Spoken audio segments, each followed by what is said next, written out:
Yeah. Oh my gosh. You didn't tell me this segment was going to be hard.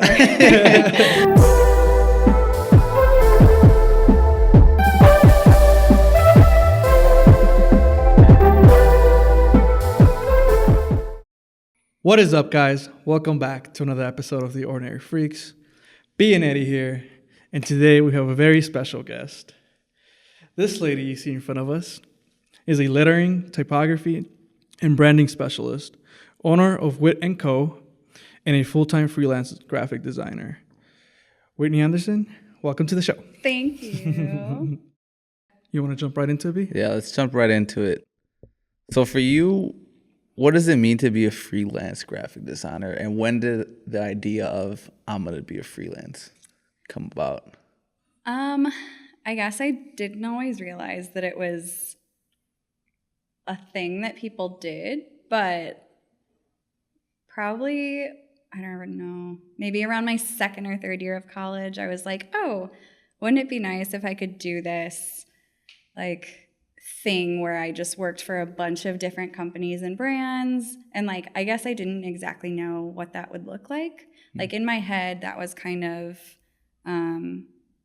I don't know, working in an agency. You'd have your hands on a lot of different things at once. So I was like, okay, maybe that's what I want to do.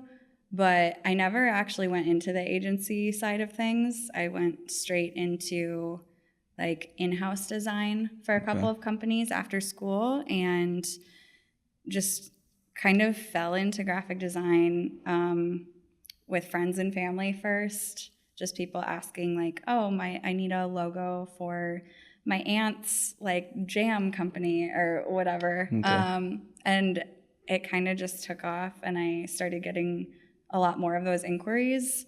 And yeah, just started freelancing organically from that, I guess. So I don't know. I guess I don't really know when I knew that was what I wanted to do. Yeah.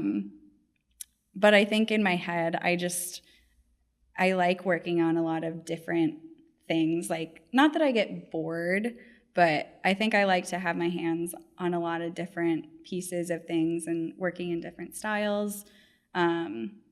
So I just wanted something that would allow me to do that, I guess. It's pretty cool that it grew organically, because I think most of the stories you hear, it's usually oh, I was doing this and kind of hated it, so I decided to pursue something differently or found a different route.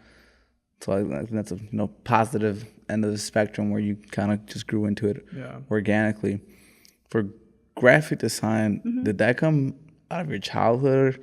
I know you mentioned people just kind of, hey, my aunt is doing this or that, but do you remember, were you into drawing? Were you into painting? Kind of, for sure. Where did it all stem from? So I definitely was very artistic as a child.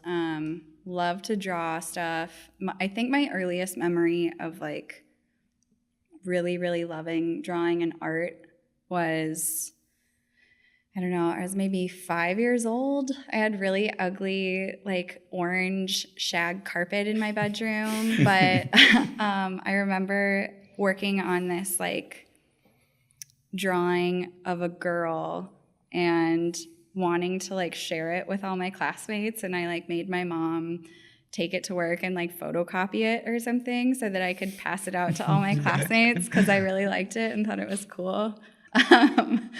But yeah, I've always loved drawing. Did she actually do that?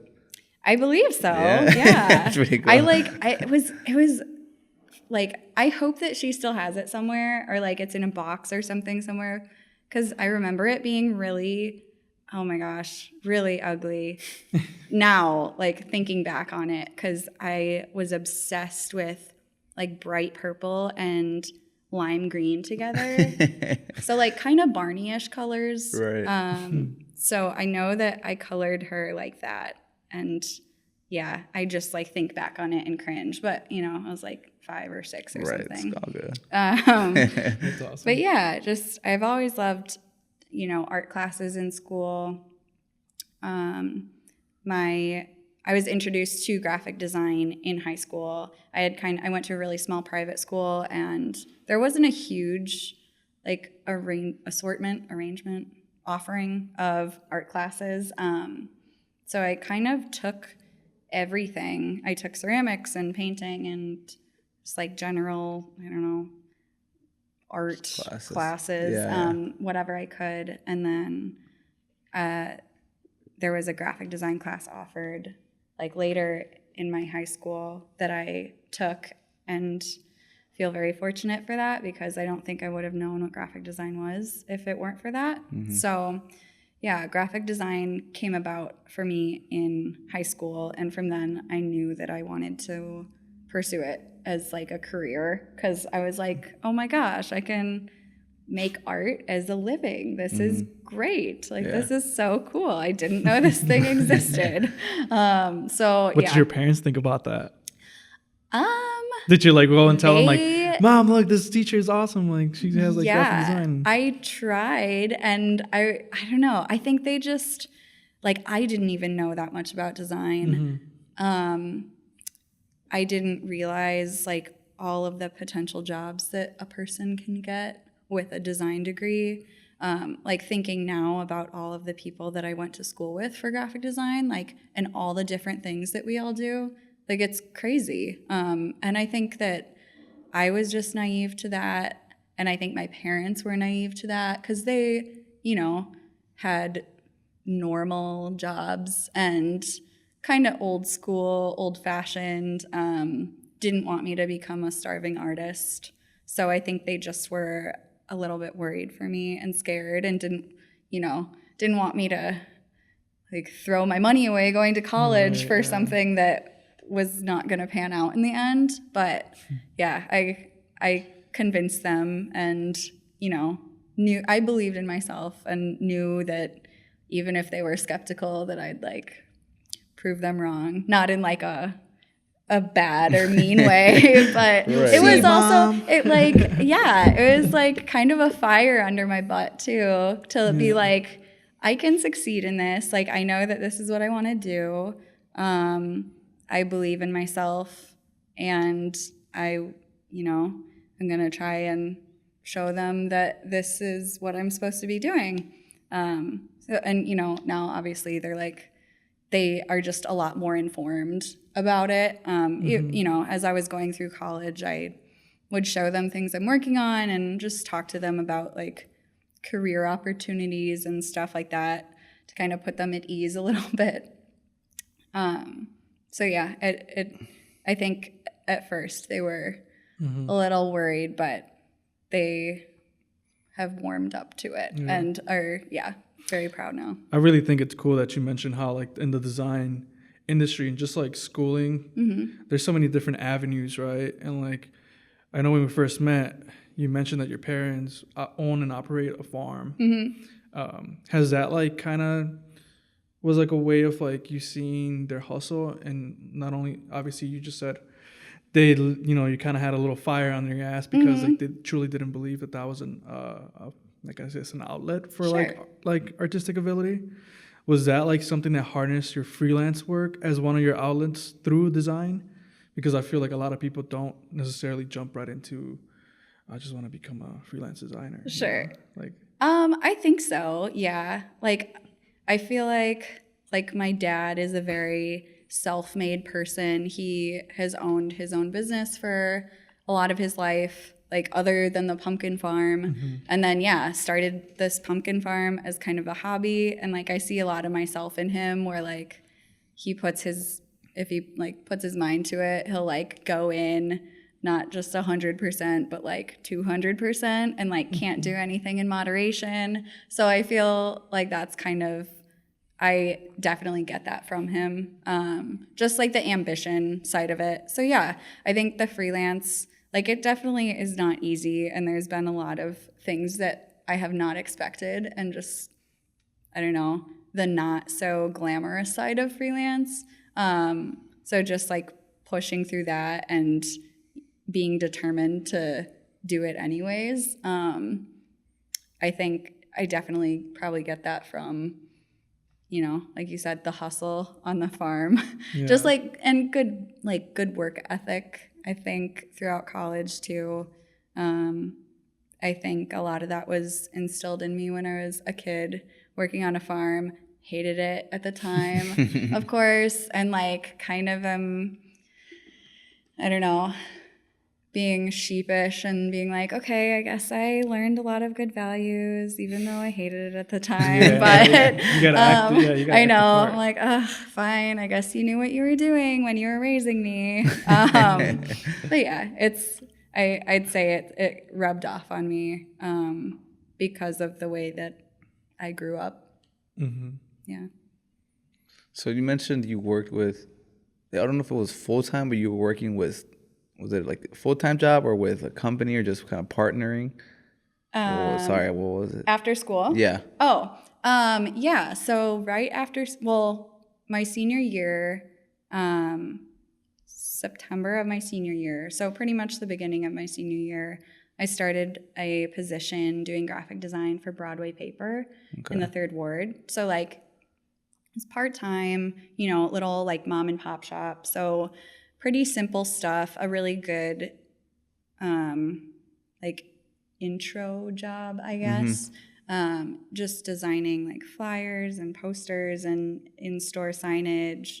I got to do a lot of like hand lettering for signs in there. So I stayed there throughout my senior year. And then the following October, so I was there a little bit more than a year, I started a full-time position doing in-house design at Diamond Nexus. It's like a man-made diamond jewelry company. Okay. And yeah, I was there for a little over 2 years until this past January when I started freelancing full-time. So, and like all the while had been just doing freelance jobs like on the side. Yeah.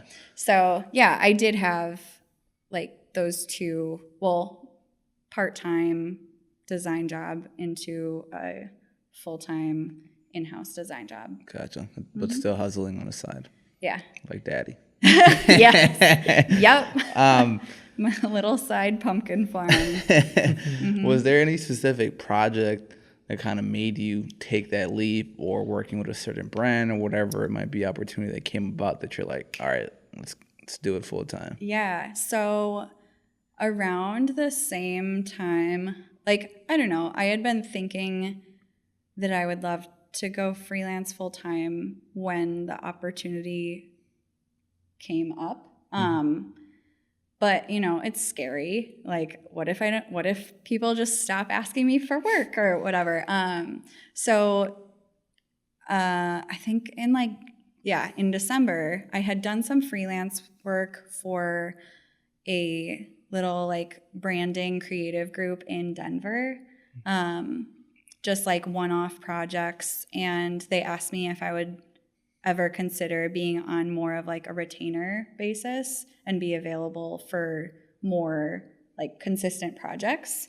So that was when I was like, okay, so even if I don't get any other projects in a month, I'll at least still be like bringing money in. So that was the point where I was like, okay, I have this one client that I can just put all my time into if I need to, or, Right. So yeah, that was the point for me. It kind of came very unexpectedly. Like, I had been hoping to freelance full-time one day, but wasn't expecting it to happen when it happened. But and it still was scary, even having that like kind of security blanket. Right.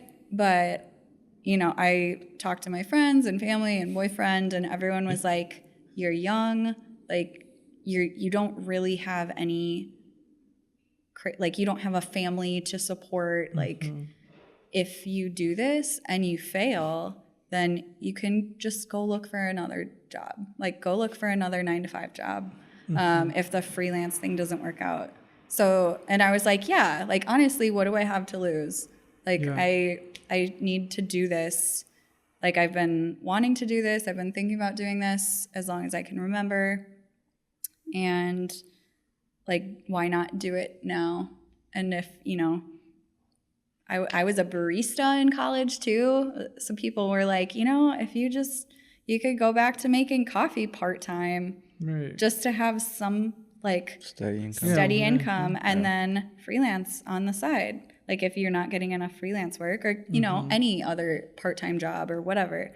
So it was still scary, but yeah, I'm so glad that I did it. And time has been flying since then. Like that was January. It's October now. Like it feels awesome. Like I feel like I'm doing what I'm supposed to be doing. Yeah. So yeah. That's awesome. No, yeah, it's super cool that you mentioned that. I think we had a lot of like guests that like have jumped into the freelance or at least like being my own boss mode without really having a calculated risk. You know, I mean, you wholeheartedly believe in yourself, but you also kind of like did the math. Like, all right, I could survive, Yeah. you know, at least this amount Yeah. with like what I have or whatever, which I think it's great. Like that's another outlet that we don't see a lot where like, I feel like a lot of people think now it's so easy to like, oh yeah, I'm just gonna make my first million and like whatever, like when I'm 25. Yeah. And it does like reality doesn't really work that way. Uh-huh. People do get lucky, but it's like it's hard work. For sure. So I think like I love that you like hit on that note that like it was a calculated risk and it's still freaking scary. Yeah. You know? Like it's not like it's no joke. So Yeah. And like I feel I don't know, it all just comes in waves too. Like there'll be weeks that I get 0 new emails about inquiries, and there'll be times where I'll get like 3 in one day, and I'm just like, what, you know? So it's like I never know. You never know when projects are gonna come in, which is still like the uncertainty, but it is exciting then, like when something new does come in, and it's like, oh my gosh, like how'd this person find me? And just like the internet is crazy. Like I never thought that this would be possible, but it is. And people just are finding my work through, you know, my website or Instagram or Dribbble or whatever. And the fact that I'm able to like sustainably live because people just find my stuff and like it and are like, hey, can you do something for me? Is like crazy. yeah. So Do you have a process or certain steps you take when it can't? Excuse me, sorry. What's your process when it comes to content creation or like development of new products? Is there a specific?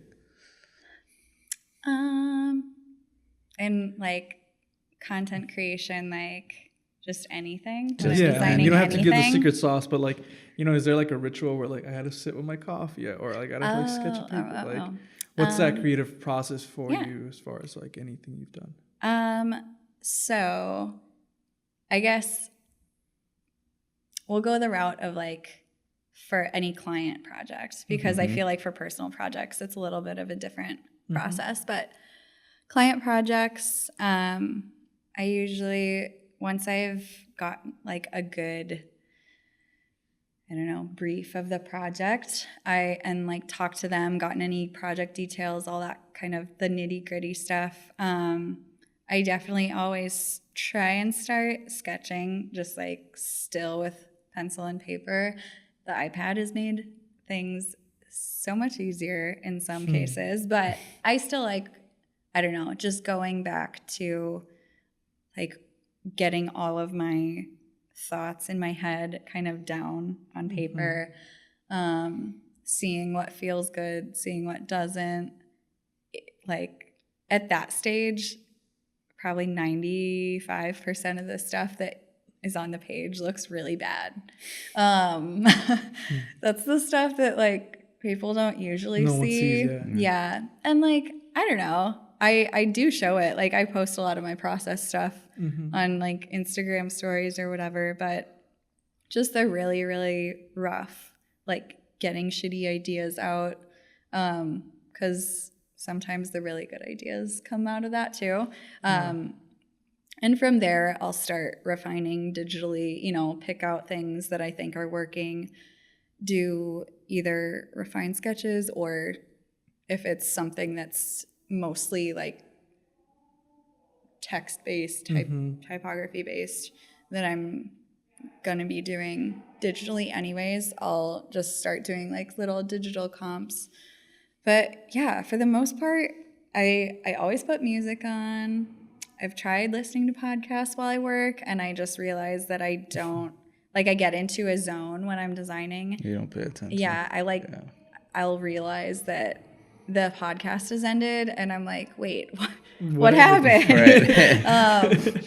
So yeah, always music. Coffee helps. When it's nice in the summer, I love working outside, like especially for that sketching phase. Like I guess working outside with a screen in the sun is a little difficult sometimes, but just, having fresh air, I love. So winter is going to be a little rough probably, but so we'll see how my creative process goes this winter. Yeah. Yeah, just I always start like that at least. And then personal projects are usually a little different. Just because, I don't know, I have almost too much control. Like my mind is just like, oh my God, I could do this or this or this or this. And like, so personal projects are a little bit more all over the place. I'll go back and forth a lot from like paper to digital to paper to digital.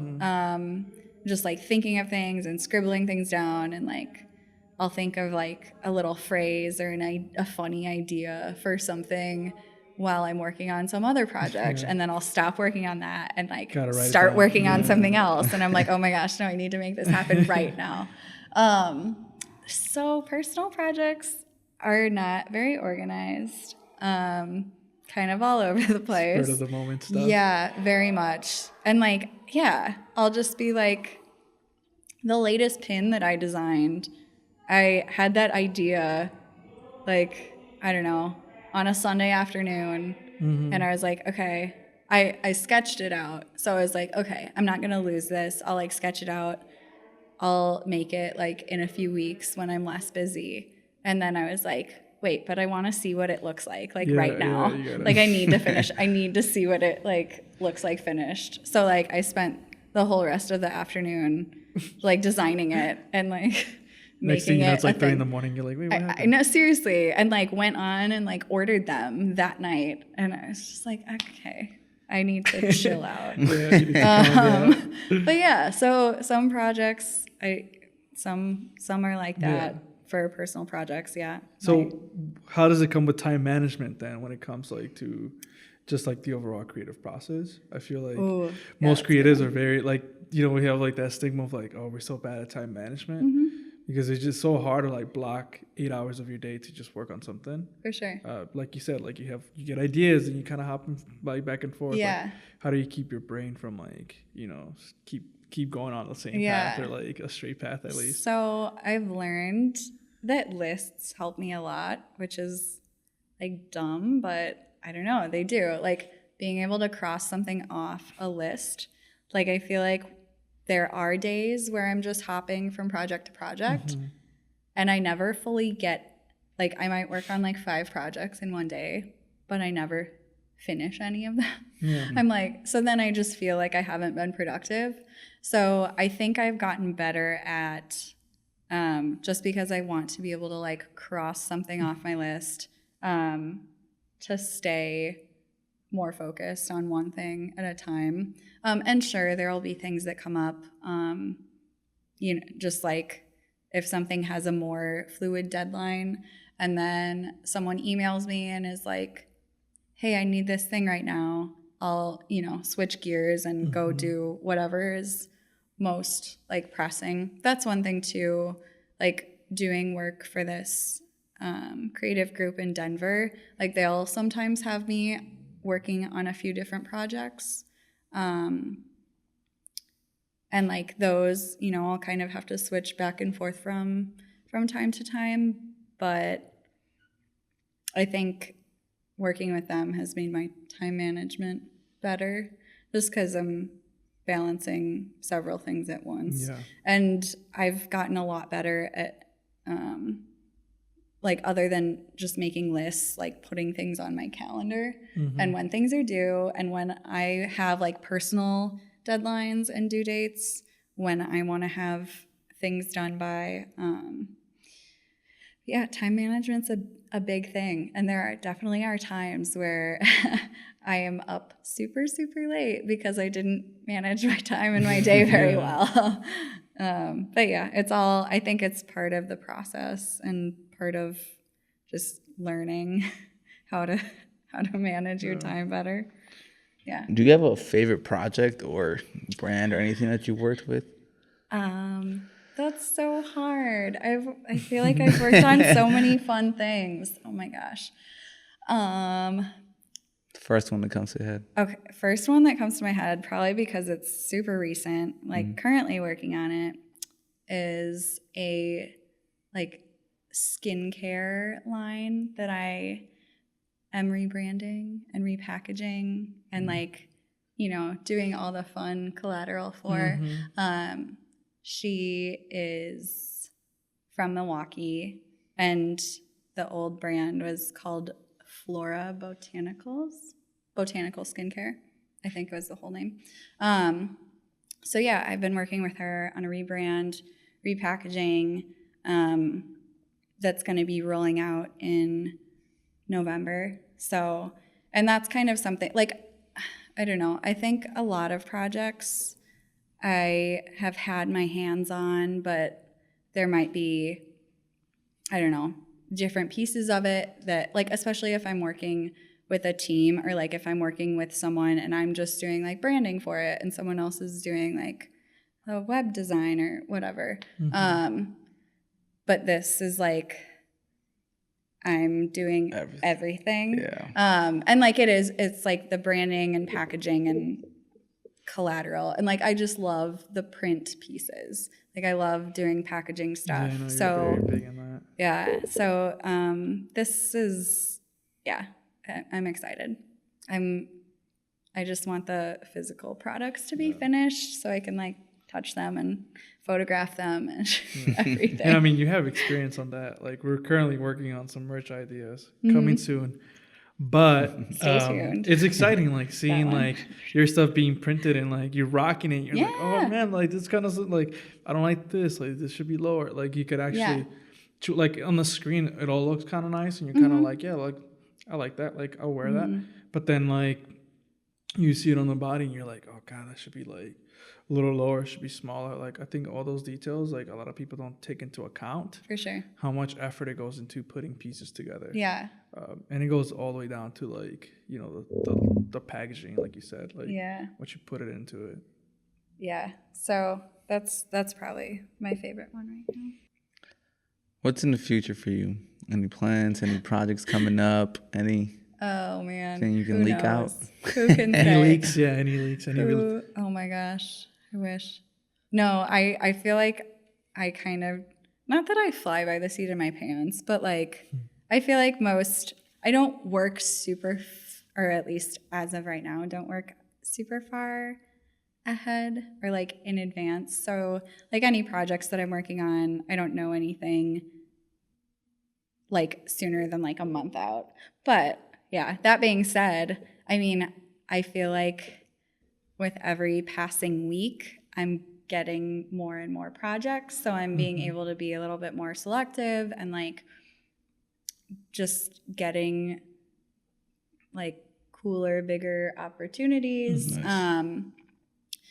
So yeah, just like, I don't know, who knows? But yeah, just kind of working on anything that I can right now. Been doing just like stuff that I can't be like posting yet, but like did some lettering for a magazine like issue and working on a book cover for a young adult novel, which is like a bucket list item. That's pretty so like cool. more stuff like that would be That's cool. But yeah. That's kind of what I was asking. I wasn't Yeah, trying to say, okay. where do you see yourself in 30 years? Oh, yeah. 30 years, yes. Probably running the pumpkin farm. I'm joking. So, I guess just a book cover. That's like the most exciting upcoming thing. Bucket list. And that stuff is like hard. Like I feel like up until this point, like a lot of the smaller brands that I work with, they're super cool with me like kind of posting process stuff as I go along. But yeah, like some of these like little bit bigger things that, you know, you can't really post about it until it's out, which is hard because it's like, oh, I want to show this. I'm so It's like excited. a publishing thing, like yeah, it's on a contract. yeah, No, completely like get and you. non-disclosure stuff. Yeah. But yeah, it's fun. I know B mentioned not Yeah. being cliche and like asking what's 30 years ahead, but like, do you see Whitney Anderson freelance design company growing into something bigger, or do you always think it's gonna be like handcrafted, made by you, and like, you know, kind of always keeping to that mold? I think, I don't know, who can say what I will change my mind to. Like, I've only been doing this for 9 months now. Yeah. But that being said, like, I feel like I always want to keep it kind of just myself. Maybe someone else who can do the more like admin stuff. Yeah. Exactly. Because I don't know, like if people are coming to me for something specific about my style, like you can't really train someone else to do that. So I mean, there potentially could be work that I could be like, okay, here's a template, just like do the rest of these like that or something. But yeah, I think that was one thing too about learning more about the different creative roles in just like a design firm or like an ad agency or even in-house design. Like you go from like you're a designer and then you're a like art director and then a creative director, and like the further up you go, the less hands-on you are and you're not like making stuff anymore. And like I love to be the like concept person too. Like I feel like I could be good at that, but also I still want to be actually executing it. Yeah. So because of that, I would think that I probably will always just be like doing stuff myself. And maybe just be able to be more selective in 30 years. And, you know, I don't know, maybe I will need to hire people on at one point. But no, I think I really love the act of creating things. Yeah. So I guess whatever would help me create more stuff. I don't know. That would be my answer to that, I guess. Oh yeah, for sure. I mean, to be honest, I'm kind of on the same wavelength. Like through this process of creating this podcast, like I personally have grown into like actually learning more about production and like really falling in love with that. And like I never knew how much like I thought I would be interested in this type of stuff. You know, like I think being honest with like we never like we always kind of like we're kind of self-conscious. I think with everything that you put out there, like you're like, well, I sound kind of dumb on a mic, or I don't look good on camera. I think everyone hates the sound of their own voice. Yeah, exactly. So I think with that, like once you brush those like kind of doubts and like self-thoughts out the way, like you're really diving into like another world. Like for sure. Now, like I'm freelancing right now for architecture, but like in 2 years I want to be like freelancing doing films and stuff like that, or like just be crew. That's awesome. For someone. Yeah. Like because I think like learning other aspects around what you want to do is also very helpful. Oh, for sure. I mean, yeah, that's the other thing. I like just have all these things that I want to do. I just need more hours in the day. Like I'm a graphic designer, I guess, but I love, like when I was in school, I was taking printmaking classes and like metal smithing classes and ceramics. And if I had all the equipment to do all that stuff and like access to all those things, like I want to do all that. Like I just want to be making things and like the like physical product side of things. When I first was freelancing, I was like, okay, I want to make physical products. I'm not getting any projects that require that. I'm just going to make my own little brand of merchandise or whatever, and like did that. And because it's mine, I get to package it and design it however I want to. So yeah, just like doing all of those things, those like creative outlets that are on the perimeter of like the things that you are doing or want to do are definitely helpful. They like feed that creative energy, I guess. Yeah. Yeah. Is there anything we missed? Anything you would like to add before we move to our next segment of questions? Next segment of questions. Oh gosh. I don't think so. I don't know. All right. So the first question. Oh gosh. What advice would you give to someone going into their last year of high school or college and they have no clue what their next move is going to be, what to do? Are you talking anyone in general or someone who is creative specifically? Just anyone? You can choose. I feel like, I don't know. I feel like I'm not a good person to speak to that because I feel like I was very fortunate in knowing what I wanted to do right off the bat. And I know that that's not common at all. Yeah. Yeah. Oh my gosh. You didn't tell me this segment was going to be harder.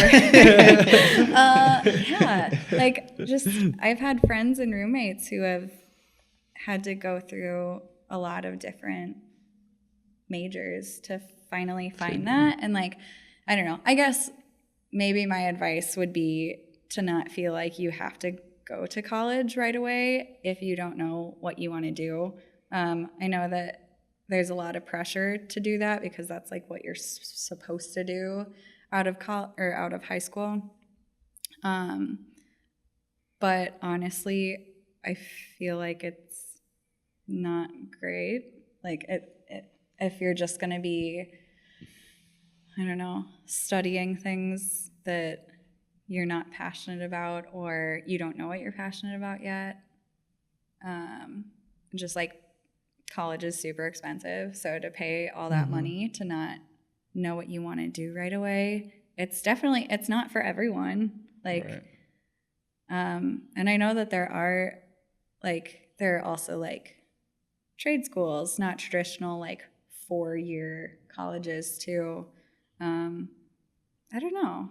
I guess I would just say, yeah, don't feel like you have to go to college right after high school if you don't know what you want to do. And also, if you are passionate about something, but your parents don't support it, but you feel strongly about it, to keep following your dream. That sounds so cliche, but it's true. I mean, believing in yourself is the first most important thing. And like, if you believe in yourself and you work really hard, other people will eventually start to believe in you too.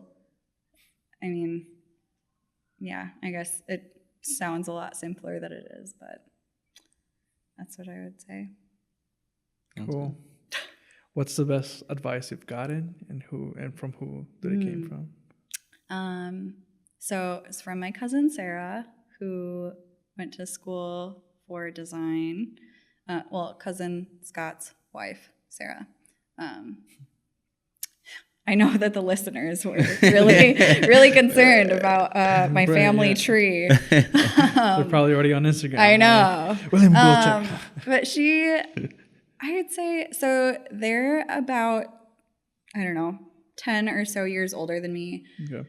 And she's a designer. And when I really wanted to go, like when I decided that I wanted to go to school for design, I applied to a bunch of art schools, got in to all of these art schools, and like even with scholarships, shit was expensive as fuck. So I was like, well, all right. I'm super bummed because like I had to pay my own way through college, and I'm like, paying that off still. But I was like, wow, there's no way I will be able to get enough student loans to go to these art schools for 4 years. So the advice that she gave me, or what she told me, I guess, was that you get out of it what you put into it. So it doesn't matter if you go to like, you know, the best art school with the best design program ever, and then versus like going to the worst or like cheapest little whatever school design program. Like if you go to the best design program, but you like fuck around just because you have that degree from that school doesn't mean anything. Yeah. Like if your portfolio is amazing and you came from a tiny little school or like, you know, no small school, art program. You know? Yeah, exactly. Like, so that was really, really encouraging. And I like still remember that to this day. And people who have asked me for advice about going to schools, I tell them that still, because I don't know, I feel like I tried to remember that all the time, like, and professors noticed. Mm-hmm. And so when it came time for, you know, like doing internships or like little networking things or just references for anything, like the teachers notice who works their ass off and like puts the time in. So yeah, I think just remembering that, like, give it your all no matter where you go to school. Yeah. If you have dinner with one person, dead or alive, who would it be and where would you take them? So can it be someone alive but like at a different time in their life? Yeah. Okay. So what I've said for this question before is that I would want to hang out with my parents when they were my age. Just because, I don't know. I mean, I feel like they can tell you stories or whatever, but I think actually seeing what my parents were like when they were my age and just seeing the way that they talked and what they did for fun, where I would take them. Gosh, I don't know. Well, my favorite restaurant is Odd Duck, so I guess I would take them to Odd Duck. But yeah, I think that would be pretty sweet. Love Odd Duck. That was different. We never got in that answer, so that's pretty cool. Good. All right. Last question that we got for you. Ooh, I feel like this is going to be a hard one. No, it's like the easiest one. We'll see. The show is called Ordinary Freaks. Yes. And that's up to interpretation. Uh-huh. On a scale from 1 to 10, how weird are you? How much of a freak are you? And why?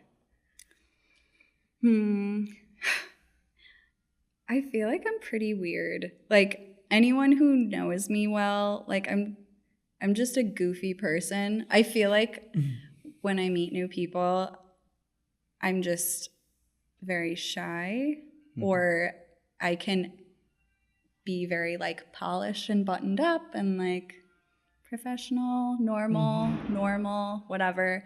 But I feel like anyone who knows me, like who I feel comfortable with, I guess, doesn't even have to know me that well. Yeah. I think would say that I'm pretty weird. Just like, I don't know, not in, I guess, super crazy ways, but just like, I don't know, normal weird. Like, normal weird. Making, not like, what are you doing with you weird? Yeah, like, I don't know, just like making funny faces and like reenacting like vines. They're called vines, right? Vines. Doing that and like making funny voices and funny, just the norm, the normal weird. The ordinary freak. Ordinary freak, yeah. Yeah, I guess that's my Where do you think that range will lie from 1 to 10? 1 to 10 is 1 ordinary and 10 is freakish. Freaky.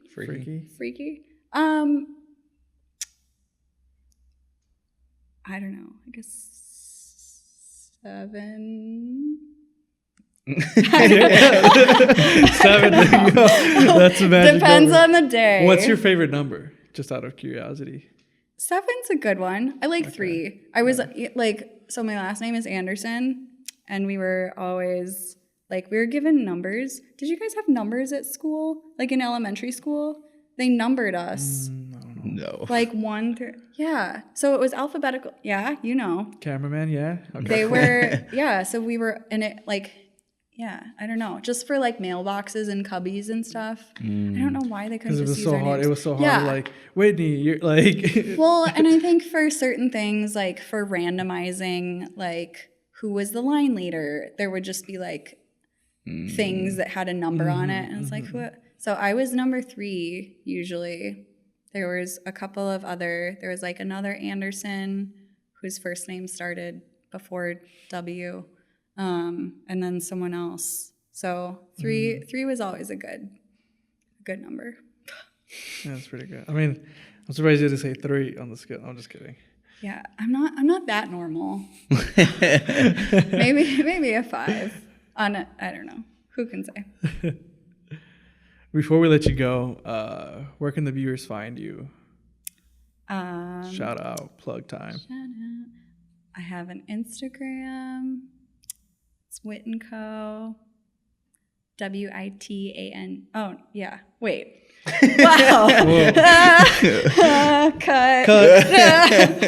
Anyways, Forgot how to spelling. WITANDCO. So it's like my first few letters of my first and last name, First minus three of the both. H. Yeah. There's an H in my name, Right, but like, minus, yeah. Wit and like witty. I don't know. It's a whole thing. Anyways, WitAndCo.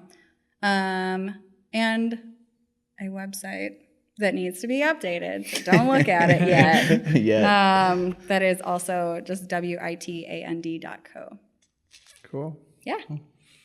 Well, thank you so much for being here. Thank you for being here. I mean, it would have been weird if I wasn't here. Like, By himself. Just like just interviewing myself. here's a list of questions. Just kind of like- just go with the Up flow. to the camera like you wanted to. It's like, sit. I don't know which one to look at. Ordinary Freaks. Hopefully, you guys enjoy this one. Yeah, we'll see you next time.